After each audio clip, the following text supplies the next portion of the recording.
So এই ওর সব guys করছি, সবাই ভালো আছো। অ্যান্ড আজকে যা যা টাস্ক ছিল সেগুলো সব কমপ্লিট করে নিয়েছো তোমরা তোমাদের। অ্যান্ড কালকের থেকে আজকে 1% হলেও নিজেকে বেটার বানিয়েছো। সো আজকে যেটা টপিকটা নিয়ে কথা বলো, এই ইন্ডিয়াতে বিজনেস করা তো টাফ কেন? টাফ না, ইটস নেক্সট টু ইম্পসিবল ভাই, প্রচুর হার্ড। এত ডিফিকাল্টিস সহ্য করতে হয় ইন্ডিয়াস বিজনেস ওনারদের, যে তারা ভাই ইলিগাল যেতেই হবে তাদের লাইফে। তুমি যদি লিগাল ইন্ডিয়াতে যদি তুমি লিগাল বিজনেস করো, তাহলে ভাই রিচ হওয়া বা ওয়েলদি পার্সন হওয়া তো ভাই ভুলেই যাও। ভাই বহুত, হয়তো তুমি যদি আজকে স্টার্ট করো লিগালি বিজনেস, তাহলে তোমার তোমার ছেলে মেয়ে বা তার নাতি বা তোমার নাতি হয়তো যখন হবে, যখন সে করবে বিজনেসটা রান করবে, তখন হয়তো সে রিচ হবে। তুমি এখন হবে না। তুমি যদি, হ্যাঁ রিচ মানে আমি ওই তোমায় 1-2 কোটি বা 3-4 কোটি 50-60 কোটির কথা বলছি না। রিচ মিনস আমি এখানে 1000 crore, 2000 crore, 5000 ল্যাক্স কারোর, ঠিক আছে, এরকমের কথা বলছে। এই 550 crore, 100 crore এসবের কোনো চা আছে না। এটা রিচ বলে না ভাই, এটা রিচ বলে না। ওকে, এটাতে তোমার একটা প্রাইভেট জেটও আসবে না। So it's not rich. Okay, আমি গোল গোল রাখবো ভাই, বড় রাখো। যদি লোক তোমাকে পাগল বলে, এরকম গোল রাখো। তো যাই হোক, ইন্ডিয়াতে এত ডিফিকাল্ট কেন বিজনেস করা? এক তো ভাই ইন্ডিয়াতেই ট্যাক্স, সবথেকে বড় কথা হচ্ছে ট্যাক্স। তুমি কিছু লিগেল করতে হবে, 30%, 40% তো গভর্নমেন্টকে দিতে হচ্ছে। তুমি বলো আমি 100 টাকা ইনকাম করবো, তার মধ্যে যদি আমি 30 টাকা গভর্নমেন্টকে দিয়ে দিই, লাভ কি? যদি আমি ধরে নিই না, পুরো সারা বছর একটা বিজনেস ওনার 3 মাস থেকে 4 মাস পর্যন্ত পুরো গভর্নমেন্টের জন্য কাজ করে। বিকজ তার পুরো সারা বছরে যে ট্যাক্স লাগে সেটা ওই 3-4 মাস ধরে তাকে ইনকাম করতে হয়। সো একটা মানুষ কেন তার 3-4 মাসের ইনকাম তোমাকে দেবে? কেন দেবে? হ্যাঁ, অফকোর্স দেওয়া উচিত, যদি তুমি সেরকম কোনো কাজ করো তাদের জন্য। তুমি ভাই চোর পুলিশদের রাখবে, ঠিক আছে, যারা ঘুষ খাওয়া পুলিশদের রাখবে, রাস্তা ঠিক করবে না, ভালো সার্ভিস দেবে না, ট্রেন লেট ওইদিকে, ঠিক আছে, বাইরে কেউ এলে ভাই তাদের নাম খারাপ হচ্ছে, রাস্তা পরিষ্কার নয়। সো কেউ কেন দেবে তোমাকে ট্যাক্স? লাইক তুমি আমাকে কেন দেবে বলো? আমি তোমার জন্য যদি ভালো কোনো সার্ভিসই না দিই, ভালো কোনো প্রোডাক্টই না দিই আমি তোমাকে, তুমি আমাকে টাকা দেবে? অফকোর্স নট, কেউই দেবে না টাকা। সো আমি কেন দিতে যাবো ভাই? আমি কেন 30% আমার ইনকাম দিতে যাবো গভর্নমেন্টকে? আমার কোনো দরকার নেই। যদি হ্যাঁ সবার, এখনও না অনেক গ্রামে ভাই ইন্টারনেট ঠিকভাবে যায় না, ইলেকট্রিসিটি ঠিকভাবে যায় না, ওখানে লোক ঠিকভাবে কাজ পায় না। সো আমি এতগুলো আমার টাকা দিয়ে কী হচ্ছে? গভর্নমেন্ট কী করছে? গভর্নমেন্ট কী করছে? অনেক পাবলিক আবার কমেন্টে জ্ঞান দেবে যে হ্যাঁ, ইন্ডিয়া তো এরকম ইকোনমি। ভাই ইকোনমিতে বলো, ওদের যেসব পাওয়ার, ওগুলো না টপ কিছু পার্সেন্ট, টপ 1% লোকেদের জন্য ইন্ডিয়া টিকে আছে, ঠিক আছে। ওদের ভাই আরও ভূত, ওরা ভাই ইউনিকর্ন, ঠিক আছে, ইউনিকর্ন আর ট্রিউনিকর্ন কোম্পানির ওনার, ওদের পাওয়ার ভাই আলাদা, ঠিক আছে। ওদের সাথে স্মল বিজনেস ওনারদের কম্পেয়ার করো না। ওরা ভাই $1 বিলিয়ন বসে আছে, ওদের সাথে আলাদা জিনিস চলে, ওই টপ 10 ইন্ডিয়ার রিচেস্ট পার্সনের সাথে, ঠিক আছে, ইন্ডিয়াতে। সো বাকি যারা আছে ওদের ভাই ট্যাক্স আলাদাই, ওদের সার্ভিসও আলাদা দেয়। বাট আমরা যারা ট্যাক্স দিচ্ছি, এই ট্যাক্সের দিচ্ছি তো সেরকম কাজও দাও না তুমি মানুষদের। আমরা ট্যাক্স দিচ্ছি, আমাদের ট্যাক্সে তো তুমি তোমার এমপ্লয়ীদের স্যালারি প্রোভাইড করছো। সো আমার মানে গভর্নমেন্ট জবেতে যারা ভাই 40 স্যালারি পাচ্ছে, 40K যাদের স্যালারি দিচ্ছ তুমি, তো তাদেরকে ভাই 20K করে দাও। 20K করে দিলে আরও 10 জন তো একটা স্যালারি পাবে। অ্যান্ড আমি মনে করি 20Kতে ভাই ইনাফ আছে। যারা জবে করতে চায় না, তোমার জন্য 20K ইনাফ। তোমার 20Kতে তোমার খিদে মিটে যাবে। আমি তো এমনও মানুষ দেখেছি যেখানে 5Kতে তাদের হয়ে যাচ্ছে, ঠিক আছে। অফকোর্স প্রচুর প্রবলেম আছে, ঠিক আছে, বাট একটা জনকে যেমন দিচ্ছ ভরে ভরে আর একজনকে দিচ্ছই না, ইটস নট ফেয়ার। দেখ, আমি 50 রুপিস টেলিতে কাজ করেছি, 50 rupees, only 50 rupees, got it. So গভর্নমেন্টকে আমি ট্যাক্সি এত টাকা দিচ্ছি, অ্যান্ড সে যদি কাজই না করে, তাহলে কার দিতে ইচ্ছা করে ভাই? তো আমি তো চাইবই না আমি ট্যাক্স দিয়ে লাভ নেই কোনো, আমি ইলিগাল কাজ করবো, আমি আমার ট্যাক্স বাঁচাবো, আমি নিজে হ্যাপি থাকবো। আমি তো এটাই চাইবো। যেই বলো, আমি কেন দিতে যাবো ভাই? আমি আমার কামাইয়ের টাকা, আমার রক্ত ও ঘাম ঝরানোর টাকা আমি কেন গভর্নমেন্টকে দিতে যাবো? কোনো দরকার নেই ভাই, আমি দেবো না। এখানে আদার্স স্টেটসগুলো মাত্র 15%, 10%ই কাজ হয়ে যাচ্ছে, সেখানে 30% ভাই হিউজ একটা অ্যামাউন্ট। আগে ইন্ডিয়াতে ইম্পোর্ট হতো মিনিমাম আর এক্সপোর্ট হতো ম্যাক্সিমাম, অ্যান্ড এখানে এখন হচ্ছে ইম্পোর্ট হচ্ছে ম্যাক্সিমাম আর সরি এক্সপোর্ট হচ্ছে ম্যাক্সিমাম, ওকে, এক্সপোর্ট হচ্ছে মিনিমাম আর ইম্পোর্ট হচ্ছে ম্যাক্সিমাম, এরকম চলছে। এখন বাইরে ভাবো, আমাদের কর্ন, আমাদের ইন্ডিয়াতে কর্ন, যেখানে ইন্ডিয়াতে কর্ন তৈরি হচ্ছে সেখান দিয়ে আমরা, সেখানে না কর্নফ্লেক্স তৈরি হয়ে বাইরে দিয়ে আমরা কর্নফ্লেক্স কিনে আনছি। তো টাকা আমাদের এখানে থাকবে না তো কি বাইরে, আর বাইরে থাকবে না তো কি আমাদের এখানে থাকবে? আমাদের মতো চুতিয়া পাবলিক ইন্ডিয়ান্স ভাই, ইন্ডিয়ান্স না, ওই কিছু টপ 1% জন্যই ইন্ডিয়া টিকে আছে। ওদের ইন্ডিয়াকে ওড়াতে বাকি কান্ট্রিদের না, ওদের কোনো মিসাইল ফিসাইল লাগবে না, ওদের কোনো মিসাইলের দরকার নেই ইন্ডিয়ার পিপলদের কন্ট্রোল করার জন্য, না ওদের কোনো আর্মি লাগবে। ইন্ডিয়ার পাবলিক এত বড় চুতিয়া হয়, বহুত বহুত হেভি টাইপের Chutia Indian public. Okay, and West Bengal, আমি ওয়েস্ট বেঙ্গল আসছি বিকজ আমি হোল ইন্ডিয়ার ব্যাপারে তো অত জানি না। কিন্তু হ্যাঁ, হোল ইন্ডিয়ার ব্যাপারে এরকম হয়, ওয়েস্ট বেঙ্গল বা আদার স্টেটে বলো, তুমি যদি একটা বিজনেস স্টার্ট করো না ভাই, ওটাকে খুন ধরতে মানুষ এক চুলো পিছু পা হবে না। ঠিক যেরাম না যেরম করে তোমার পেছনে ওটা কাটিয়ে দেবে, ঠিক যেরাম না যেরম করে ওটা ক্ষতি করবে, ঠিক যেরাম না যেরম করে ওটা খোঁট ধরবে, যাতে তুমি আগে না বাড়তে পারো। যেখানে আদার্স কান্ট্রিটিকে সাপোর্ট করা হয়, ওইটা ইনভেস্ট করা হয়, গভর্নমেন্ট কী করে তুমি যত টাকা লাগিয়েছো তোমার স্টার্ট আপে, সেটা যদি সাকসেসফুল হয়ে যায় তোমাকে 50% টাকা রিটার্ন করে দেবে বাইরের দেশে এন্টারপ্রেনিয়রতে। বাট ইন্ডিয়াতে ভাই 50% টাকা বলতে ওটা ট্যাক্স কেটে নেয়। তো কী করে পসিবল হবে ভাই ইন্ডিয়াতে একটা বিজনেস করা?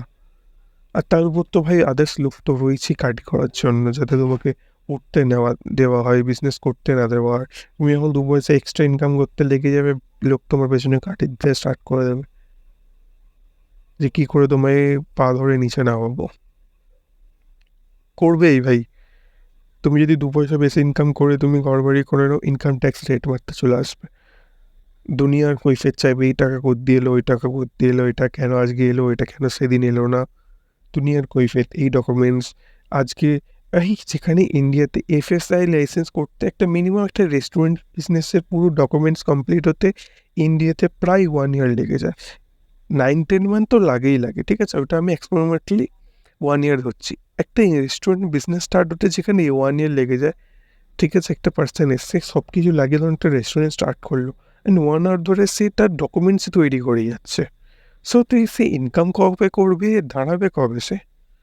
আদার্স কান্ট্রিতে ভাই দেখো, যেখানে জাস্ট 1-2 মাসে তাদের পুরো কমপ্লিট হয়ে যায়, আর এখানে তো দুনিয়ার জিনিস করে রেখেছে, এই ডকুমেন্টসটাও সেই ডকুমেন্টসটাও।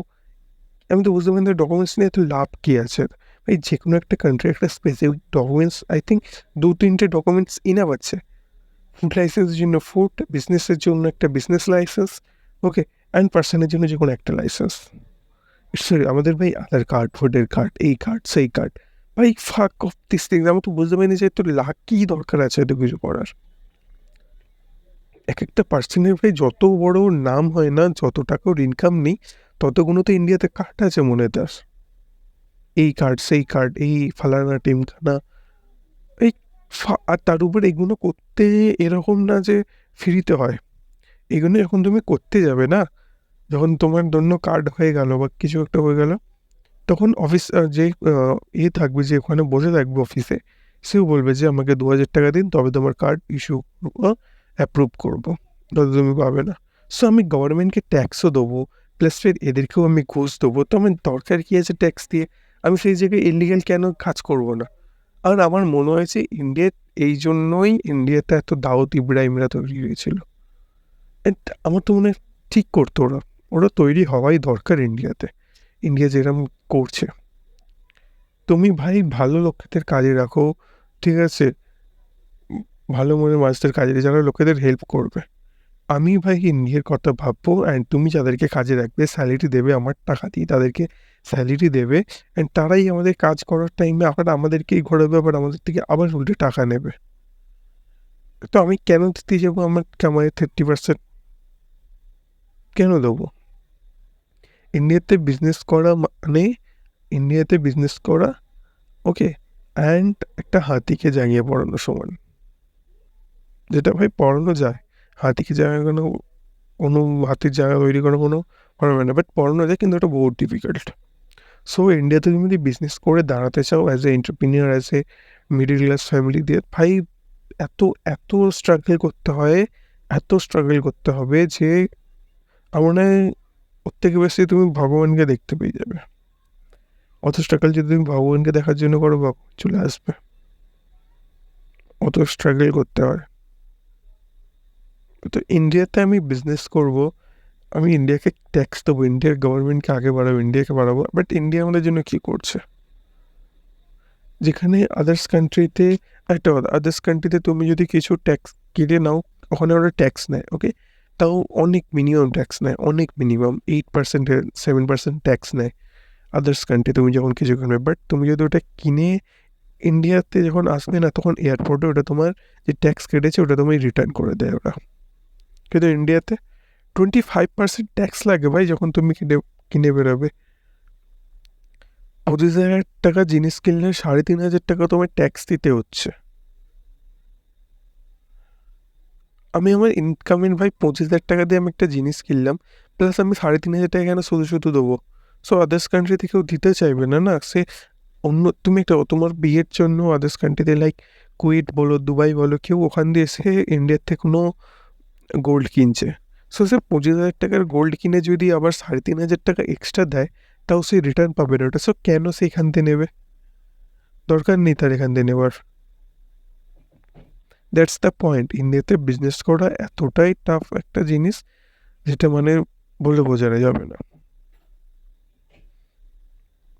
তাই ইন্ডিয়ার গভর্নমেন্টকে আমি বলবো যে যতটা পারবে ট্যাক্স কম রিডিউস করার চেষ্টা করো। অ্যান্ড ভাই যারা এই ঘুষখোর আছে না, তাদেরকে সরি একটা ভালো জব, যারা রিয়েলি যাদের দরকার তাদেরকে ওখানে স্যালারি তো একটু কমাও। গভর্নমেন্ট জব, গভর্নমেন্টের জবের এত ক্রেজ না কমে যাবে যখন স্যালারি কমবে। তো স্যালারি কমা স্টার্ট করো, অ্যান্ড যারা ভাই কাজ করে না ঠিকভাবে তাদেরকে ফায়ার করো। গভর্নমেন্ট জব পেয়েছে বলে তাকে রেখে দিলে সারা জীবন যতক্ষণ না সে রিটায়ার হবে, এটা করা বন্ধ করো। যে কাজ ঠিকভাবে করবে না তাকে ফায়ার করো, অ্যান্ড স্যালারি তো ফার্স্ট অফ অল তো 50-50 করো। 40K একজন পাওয়ার থেকে 10K করে 4জনকে দাও, আর নয়তো 20K করে 2জনকে দাও। It's better. এত ক্রেজ কমে যাবে, তখন অটোমেটিক না বিজনেসের দিকে নলেজ ছেলেরা আসবে, এন্টারপ্রিনিয়রশিপ করতে আসবে। বিকজ ইন্ডিয়াতে জব ক্রিয়েটারের দরকার আছে, ঠিক আছে, জব করার নয়। জব ইন্ডিয়াতে দেওয়ার লোকের দরকার, জব করার দরকার নেই। সো তুমি যখন জবের ক্রেজ কমাবে, স্যালারি কমাবে, এরম ফায়ার করতে স্টার্ট করবে, অটোমেটিক ক্রেজ কমে যাবে। অটোমেটিক ইন্ডিয়া যেরম সোনে কি চিড়িয়া, সোনার পাখি বলা হতো, ইন্ডিয়া আবার সেই সোনার পাখি হবে, ঠিক আছে। অ্যান্ড ওয়েস্ট বেঙ্গল নিয়ে আমি কী বলবো ভাই, ওয়েস্ট বেঙ্গলের বিজনেস, ওয়েস্ট বেঙ্গল ভাই ইন্ডিয়ার মধ্যে আর ধরাই না কেউ। ওয়েস্ট বেঙ্গলের নামও নিশান মিটে গেছে ধরতে গেলে। ওয়েস্ট বেঙ্গল যেখানে ক্যাপিটাল ছিল ইন্ডিয়ার, সমস্ত কিছু ওয়েস্ট বেঙ্গল, ব্রিটিশরা এসে ওয়েস্ট বেঙ্গলদের শিখে যেত। আজ সেই ওয়েস্ট বেঙ্গলের ছেলেমেয়েরা একদম বেকার। যে কেউ যদি বলে দেয় না যে আমি বেঙ্গল দিয়ে বিলং করি, ভাই তাকে তো আলাদাই নজরে যে এ কী করে নেবে, এর কী আছে। ওয়েস্ট বেঙ্গলের ছেলেমেয়েরা এমনই এখন, ওকে। ওয়েস্ট বেঙ্গলের নর্মালি তো এমনিতে বাঙালিদের তো ওই বলে না যে হ্যাঁ মাছ ভাত খাবো আর দুপুরবেলা ঘুমাবো, অ্যাকচুয়ালি রিয়েলিটি এটা। ও যদি আদার্স কোনো স্টেটের মানুষ, মারোয়ারি গুজরাটিরা বলেন এই কথাটা, তো বাঙালিরা খারাপ হয়ে যায় যে না আমাদের বলছে আমরা মাছ খাই বলে আমরা দুপুরে ঘুমাই বলে। তো ভাই তুমি গাধা, তো বলবে না তোমায়? মারোয়ারি গুজরাটিদের দেখে কিছু শেখো। তুমি বলো ওদেরকে যে তোরা তো বুঝিয়ে খাস, এই খাস, তোমার বলার কথা। সেই জায়গায় ওরা বলে বেরোচ্ছে, তুমি কতটা গাধা হলে তুমি শুনবে তাহলে বলো? তোমাকে বাইরের স্টেটের লোকেরা এসে বলে যাচ্ছে, তোমার ঘরে দাঁড়িয়ে, তোমার কাছে কামিয়ে তোমাকেই বলে চলে গেলে, আর তুমি কী করছো? মুখ ফুলিয়ে বসে আছো, অন্যজনের আগে নালিশ করছো, যাও আমাকে বলে চলে গেল। এই গাধা নাকি? হাতে চুড়ি পরে বসে আছো? ওয়েস্ট বেঙ্গলের ছেলেমেয়েরা তো মনে হয় যে ভাই এটি কথা বললো, ভাই জবের ক্রেজ ছাড়াও ওয়েস্ট বেঙ্গলকে, আমার তো লেভে সিম্পল গোল, ওয়েস্ট বেঙ্গলকে আমি আবার সেই জায়গায় নিয়ে যেতে চাই যেখানে ওয়েস্ট বেঙ্গল ছিল, যেখানে ওয়েস্ট বেঙ্গলের দবদবা ছিল, এর নাম শুনলে বলবে যে না এই একটা স্টেট যেখানে ছেলেরা পুরো আলাদাই, যেখানকার মানুষজন পুরো আলাদাই, যাদেরকে কেউ টক্কর দিতে পারবে না। একটাই গোল আমার লাইফের, এই ওয়েস্ট বেঙ্গলকে আবার সেই জায়গায় নিয়ে যাবো। সো তোমাদের ছাড়া আমি পারবো না, তোমাদেরকে ছাড়া। ওয়েস্ট বেঙ্গলে ছেড়ে দেবো ভাই, জবের ক্রেজ কমিয়ে একটু বিজনেসের দিকে আসার চেষ্টা করো, ইম্পোর্ট করার চেষ্টা করো ওয়েস্ট বেঙ্গল, আমদানি করার চেষ্টা করো ওয়েস্ট বেঙ্গলে। ওকে, যেখানে অর্ধেক জনের দেখবে বাইরে যত বেরোবে মার্কেটে সব মারবাড়ি গুজরাটিদের সব আছে, যেখানে বাঙালি লোকেরা কাজ করছে। বাট এরকম একটাও সব পাবে না বাইরে গিয়ে যেখানে বাঙালিদের সব আছে and মারবাড়ি গুজরাটিরা তাদের স্টেটে কাজ করছে। কখনো তুমি মারবাড়ি গুজরাটি পাঞ্জাবিদের দেখেছো ভিক্ষা করতে? Of course not. বাট বাঙালিদের বা মুসলিমদের দেখবে এরা ভিক্ষা করছে। সো এটা হচ্ছে পয়েন্ট। তুমি আদার্স কোনো স্টেটে গেলাম দেখতে পাবে না যে বাঙালি তার বিজনেস স্কুলে বসে আছে, মারবাড়ি গুজরাটিরা তার কাছে কাজ করছে। এটা হয়ই না। কিন্তু তুমি ওয়েস্ট বেঙ্গলের এই জিনিসটা দেখতে পাবে, যেখানে আদার স্টেটের মানুষ এসে ব্যবসাগুলো বসে আছে অ্যান্ড ওয়েস্ট বেঙ্গলের মানুষরাই তাদের কাছে গাদার মতন খেটে যাচ্ছে। সো ওয়েস্ট বেঙ্গলের নাম থাকবে কি করে? তুমি কিছু বলার দমই নেই না। তুমি যদি বলো তুমি জানো, তুমি যদি কিছু বলো তো তোমাকে কাছ থেকে বের করে যাবে। দেখো, ফার্স্ট অফ অল তো আমি আমার নিজের স্টেটকে নিয়ে বলবো, নিজের স্টেটকে আমি বলবো যারা যারা ওয়েস্ট বেঙ্গলে আছো যে নিজের স্টেটকে আগে বাড়াও। অ্যান্ড গভর্নমেন্টের কাছে একটা রিকোয়েস্ট, ইন্ডিয়াকে আগে বাড়াতে হলে ভাই ট্যাক্স কমাও প্লিজ। গভর্নমেন্ট ট্যাক্স কমানোর চেষ্টা করো। আগে নিজের স্টেটকে আগে বাড়াও, তারপর দেশের জন্য ভাবো। ঠিক আছে? তুমি একবারে দেশের জন্য কিছু করতে পারবে না নিজের স্টেটের জন্য যদি না করো আগে। সো আশা করছি বুঝতে পেরেছি কেন বিজনেস করা এত টাফ ইন্ডিয়াতে। আরও অনেক কিছু আছে বাট মেনলি ট্যাক্সের জন্য ইন্ডিয়াতে টাফ অ্যান্ড ক্র্যাপস মাইন্ডসেট। তুমি উপরে উঠলে তোমার পা ধরে তোমাকে নিচে নামিয়ে দেওয়া হয় যাতে তুমি উঠতে না পারো। সো এই জন্যই বিজনেস করে ইন্ডিয়াতে বহু টাফ একটা জিনিস। ওর থেকে মনে হয় ভগবানকে পাওয়া অনেক সহজ, অনেকই সহজ।